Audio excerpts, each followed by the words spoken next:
The Seahawks have a ton of underrated players, but today, let's look at 3 of my personal favorites. Let's be honest, there's a bunch of plays that I could have chosen for K9. The guy is a walking highlight reel, and in my opinion, he is one of the best backs in the NFL. But let's look at this play that I think showcases the entire package that he brings. Here, the Seahawks are in 12 personnel, which means they have 1 running back and 2 tight ends on the field. Parkinson and Fance are lined in a wing to the offense's right. And here the Seahawks are running a pretty simple inside zone rushing play. You can tell that this is inside zone because there's not really a designed gap. It's basically just K9 is going to read it out as he goes and find a spot to run. And once he gets the ball, he saw an all too familiar sight from last year. There's just not a lane for him to run through. He makes a quick jump cut towards the outside as the edge has crashed down, so now he is running towards daylight. But the strong safety and the corner are both racing downhill, and they try to seal the edge. And I don't know what to tell you. K9 is trapped. He has 2 guys boxing him in right at the line of scrimmage. But I guess the Panthers defenders forgot that K9 is just special. I don't think you could blame anyone if you said that K9 has the best jump cut in the NFL. It is lethal, and he's just so great at setting up defenders to punish them with his jump cut. In one single cut, he makes one defender completely miss and burns the angle of another. And the fact that he's basically teleported from this position to this position in under a second, it's just a testament to how good K9 really is.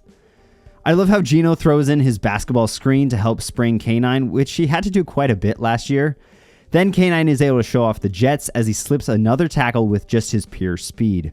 The defense is finally able to slow him down, but not before K9 picks up 34 yards. And I really mean before K9 picks up the 34 yards, because this is really all him. We really need to start being honest with ourselves about K9. I think the guy is elite. I don't think there's a single running back in the NFL that is better at creating yardage exclusively by himself. This really should have been a 1 to 2 yard gain, but K9 put on a show of all of his skills and turned it into the chunk play that it was. I cannot wait to watch K9 in this new offensive system. I was hoping to make a video exclusively on what Ryan Grubb is bringing, but I think I'll just summarize it here. From a passing game perspective, I really don't know what to expect because college football is very different and Penix is a unique quarterback. I just don't know how all of that is going to translate to the NFL, what he's going to cut because NFL is different, or now he doesn't have Penix, who is just a really weird quarterback. So I just don't really know what he's going to be able to bring to the NFL from the passing perspective. But on the ground game, I am really excited to see what he's going to bring. Grubb loves running outside, and he loves pulling his blockers to do it, and that meshes perfectly with K9 because K9 wants space so he can use his creativity and his speed. I just really think this is going to be the perfect match, and I'm so excited to see K9 in Grubb's new system. Because pretty much whenever anyone talks about K9, they mention him being boom or bust. And this is just shown in the statistics. I see where they're getting this, but I think the bust element is just when the offensive line and the scheme let him down. Like, yes, he's not the best rusher when you're just asking him to run in between the tackles and there's no holes. No one is very good at that. So I think all the bust aspect of this is just because the Seahawks are letting him down, not really because K9 himself is a boom or bust rusher. And the offensive line should be much improved this year with the additions of Christian Haynes and Olu Oluwatimi taking over at center. And I also think they just have much better depth, and hopefully they'll have better health as well. I think that this might be the year where K9 is able to ascend to that top 5 running back conversation. I really haven't seen him on tape make bad reads or put himself in a difficult spot. He just isn't given the holes that he needs to operate. And I think Ryan Grubb and this new offensive scheme might change that for 2024. Quick plug, and then we will get back to the video. I want to announce my newly revamped Patreon for the upcoming season. It's really only like a month until we start getting into the preseason, so if you want even more Legions of 12 content, including exclusive monthly videos, articles, and access to the Patreon Discord, and much, much more, please consider supporting me on Patreon. Thank you for checking it out, and let's get back to the video. Next up, let's look at this play against the Arizona Cardinals in the final game of the year because we need to talk about Devon Witherspoon. It is early in the game and the Cardinals have a 3rd and 6 deep in their own territory. The Seahawks are showing this cover one dog look with one deep free safety and a nice blitz in front of it. But I want to start by acknowledging that this is kind of a weird look from the defense. Based on the alignment of the defensive line and the corners, I would say that this is cover zero.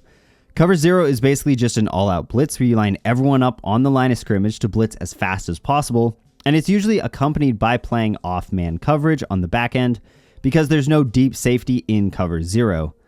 But here there is a deep safety, instead of that safety being down in the box to try to cover the running back or add on to the blitz as he would in cover zero. So this is just a really confusing look. Cover one dog is usually not ran with this much off-man coverage, especially on 3rd and 6. So I really just don't understand the logic behind this look. It seems like the worst of both worlds from a cover one look and a cover zero look. I just don't really understand what they were going for. And honestly, this scheme falls apart pretty much right away. The Arizona Cardinals are running a classic air raid concept known as shallow cross. To the bottom of our screen, the Cardinals are basically running two glorified clear-out routes. Up top, we have an alert fade, but really the design of this play is to get the ball to Greg Dortch on this shallow cross. And Witherspoon is aligned in off-man coverage, and this is pretty much the worst case scenario for him on this play. Again, he's aligned with 8 yards of cushion despite the fact that this is 3rd and 6. And this is what I'm talking about when I say this is a confusing scheme, because Spoon is basically beat by alignment and the deep safety isn't doing anything. It would be much better if he was down in the box and this was true cover zero where you could get that free rusher, but instead we have a deep free safety not really doing that much. But Witherspoon makes up for all of these schematic shortcomings by himself, and his reaction time is simply elite, and he smoothly accelerates to his top speed to try to keep pace. He shows off his football savvy by knowing exactly what this route is, basically from the moment the receiver breaks, and he's taking the perfect angle to cut it off. Then at the end, Spoon makes a play that really only Spoon can make. He knows exactly where the chains are, and he times it all up because he knows he has to make this tackle immediately. He understands he can't give up anything else once he makes contact. Within a yard of when he first makes contact, he's fully able to take away the receiver's forward momentum, and he throws him out of bounds. The combination of elite reaction time, excellent top speed, and the football savvy and physicality to make the tackle is simply unmatched. And this play was actually kind of massive in this game because it forced a punt on 3rd and 6, which I think pretty much every other player in the NFL would have given up the first down, but not Devon Witherspoon. Witherspoon was, in my opinion, the best player the Hawks had on defense last year. Some games it really felt like he was the only one who was making plays. As an outside corner, he has the physicality and the speed to keep pace with really anyone, but he also has the quickness to come down on any route. But I like him even more playing in the slot where he can be more of a force in the run game and as a blitz threat. Quick side note, I don't think there's anything wrong with Spoon playing the slot. Slot corner is one of the most important positions on this defense, particularly in Mike Macdonald's defense. It is really the foundational piece of the defense, because you have to be so involved in all of the run fits and taking away a lot of the star receivers that are playing in the slot. I just really don't understand the take that the Hawks are somehow like wasting him if he's playing in the slot. Yes, that used to be true 10 years ago, but now number one wide receivers line up in the slot. Slot is really one of the hardest spots to play, and having such an elite player in the slot is just a weapon that Mike Macdonald is going to be able to use. So please, I want to see more Devon Witherspoon in the slot because that's where he is best. If you would have told me after last offseason that Jarran Reed was going to be the crown jewel of the Seahawks free agent signings, I wouldn't have believed you, but he really was. For our final play today, let's look at this dominant performance that he has against the Ravens at their own goal line. Here the Ravens have a trio of tight ends forming a wing to the right side, and the Seahawks respond with a 3-4 under front. I think that Jamal Adams was supposed to come down and play as a quasi-third linebacker, but he didn't really get there in time for the snap. But that doesn't matter at all because Jarran Reed makes such a great play. Here the Ravens are running inside zone, and they have a combo block to Reed at the point of attack.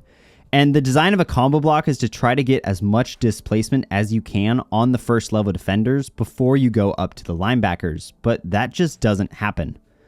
The Ravens probably weren't able to hold this block for quite as long as they might have hoped because Bobby Wagner is crashing down in a hurry. But Jarran Reed capitalizes on this fact, and he not only holds his ground when there is 2 blockers on him, but he really is able to disengage and take away the hole from the running back all by himself. This just isn't what you're expecting from your nose tackle. Your expectations for a nose tackle are pretty much just to hold up at the point of attack and be immovable. And this is the play that really only the best nose tackles in the game routinely make. And Jarran Reed showed flashes of elite nose tackle play.